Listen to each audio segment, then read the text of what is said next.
இப்போ Grignard reagent react with other aldehydes, அதாவது formaldehyde தவிர்த்து அதர் ஆல்டிஹைட் ரியாக்ட் ஆகும்போது நமக்கு செகண்டரி ஆல்கஹால் கிடைக்கும் சொல்லியிருந்தோம். அது எப்படி நடக்குதுன்னு பார்ப்போம்.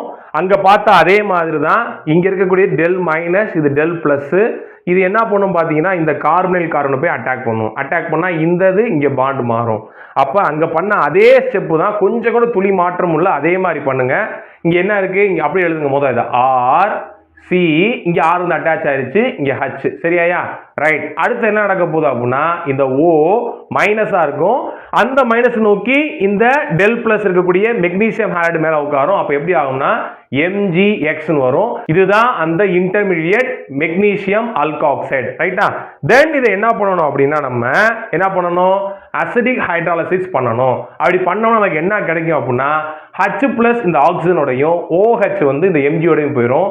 அப்ப எனக்கு ப்ராடக்ட் என்ன வருது பாருங்க, ஆர் COHR எனக்கு ஹச்ன்னு கிடைக்கும். இங்க வந்து என்னன்னா MgXOH கிடைக்கும். இங்க பாத்தீங்கன்னா தெரிஞ்சா இந்த OH குரூப் அட்டாச் ஆகக்கூடிய கார்பன்ல 2 ஆல்கைல் குரூப் இருக்கு. அப்ப இது வந்து என்னன்னா செகண்டரி ஆல்கஹால் நமக்கு கிடைச்சிருச்சு.